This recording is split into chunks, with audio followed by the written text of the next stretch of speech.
Hi students, so in this video we are going to analyze for the third time. We're doing our third round of analysis, so we'll be filling out 3 rows in our Satire or Evasion tracker.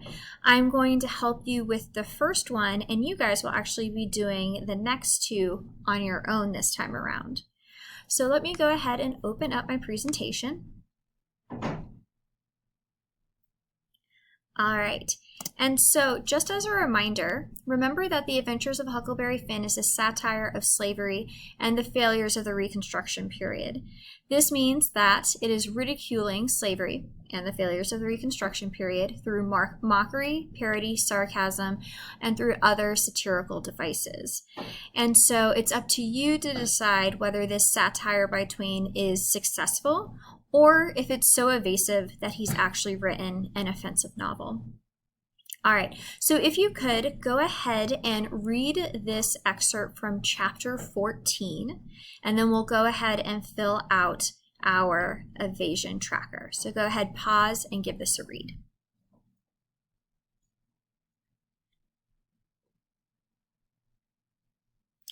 All right, so in this scene, go ahead and think about what satirical device is being used.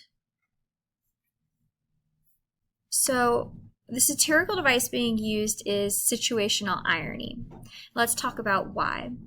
So in this scene, Huck plays another mean trick on Jim, and this is supposed to remind us of chapter 2 when Huck and Tom tricked Jim into thinking that he had been kidnapped by witches. However, this time around, Huck ends up actually feeling bad for upsetting Jim. The problem is that Huck still uses the N-word when referring to Jim, and this is when the situational irony comes in. If Huck really felt bad and really respected Jim, he wouldn't use this word, but he does the opposite, and he still uses it. And so if Huck really felt bad, he wouldn't use such a demeaning word against Jim. Therefore, Huck still hasn't overcome the barbaric ways of the slaveholding South. This scene could certainly go both ways, being seen as a growing moment for Huck, but also still a really offensive moment where Jim is being used as a pawn in Huck figuring things out.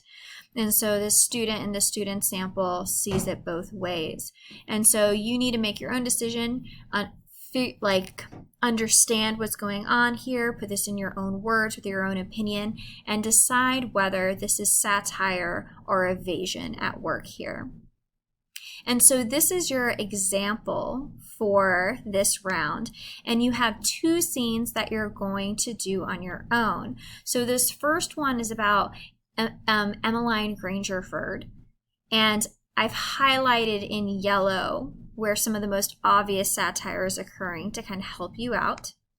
And then we have this scene, which is about the tensions between the Shepherdsons and Grangerfords.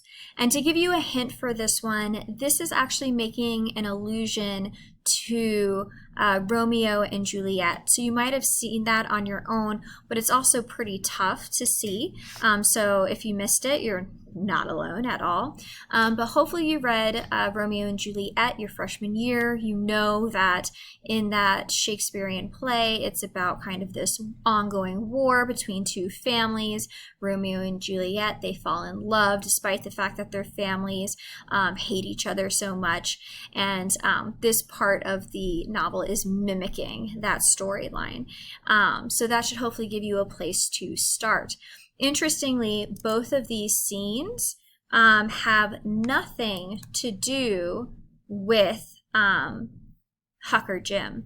And so it'll be interesting to see how you think this plays into Twain's either effective or ineffective satire, how this kind of affects the way that you see his novel operating. All right, I look forward to seeing what you guys come up with on your own. If you have any questions, feel free to email me, G-chat me, see me during office hours, and I'll be happy to help you with these 2. But it's time that you start doing your satire analyses on your own so you can get better at it. All right, I will see you guys for the next round. Bye.